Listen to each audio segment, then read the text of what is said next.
নমস্কাৰ বন্ধু বান্ধৱীসকল, মই মৰমী মোৰ ইউটিউব চেনেলটোলৈ আপোনালোক সকলোলৈকে স্বাগতম জনালোঁ। আশা কৰোঁ আপোনালোকৰ সকলোৰে ভাল। গছপুলি ৰোপণ আপোনালোকে কৰিলেনে বাৰু? আৰু গছপুলি ৰুই আপোনালোকে 6খনকৈ ফটো আপলোড কৰিব লাগে, কৰিলেনে বাৰু? এইয়া দেখিছেনে? সকলোতে যিহেতু অমৃত বৃক্ষ আন্দোলন চলিয়ে আছে, এইয়া দেখিছেনে? অমৃত বৃক্ষ আন্দোলনৰ বিষয়ে আমাৰ ইয়াত আলোচনা হৈ আছে। কাৰণ অমৃত বৃক্ষৰ আন্দোলন মানে হৈছে সকলোতে গছপুলি ৰোপণ কৰা।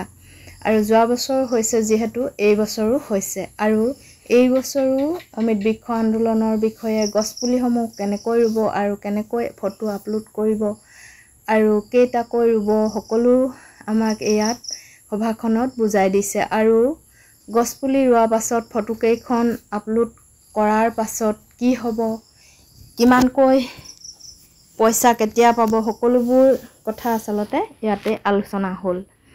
হয়, আপোনালোকে ঠিকেই শুনিছে। গছপুলি ৰোপণ কৰি কৰি আমাৰ মানুহবোৰ ভাগৰি পৰিছে। আৰু গছপুলি ৰোপণ কৰাৰ পাছত আপোনালোকে ভাবিছে চাগৈ যোৱা বছৰটো 2টাকৈ গছপুলি ৰোৱালে আৰু এইবাৰ আকৌ 6টাকৈ গছপুলি ৰুব লাগে। 6টাকৈ গছপুলি ৰুইছোঁ দেখিছেনে?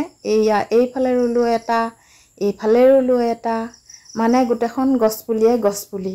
আৰু এইফালে ৰুলোগৈ এটা, আকৌ মানে এইফালে ৰুলোঁ এটা, মুঠতে 6টাকৈ গছপুলি ৰুব লাগে। আৰু এইয়া হৈছে আমি সেইদিনা গছপুলি বিতৰণ কৰিছিলোঁ, তাত আকৌ এক কপি চেলফি লৈছিলোঁ।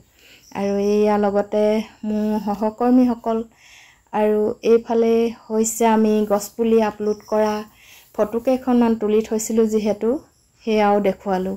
গছপুলি ৰুই আপলোড কৰাৰ সময়ত আমাৰ গোটটো একেলগতে বহি মই আপলোড কৰি দিলোঁ। আৰু লগতে আহিলে জোনমণি বাইদেউ, আৰু সেয়েহে গোটেইকেইজনীয়ে একেলগতে আমি ফটো আপলোড কৰিলোঁ, লগতে বহি একপি ফটো মাৰিলোঁ। আৰু এইফালে আমাৰ বেটীয়ে গছপুলি ৰুলে দেখিছেনে?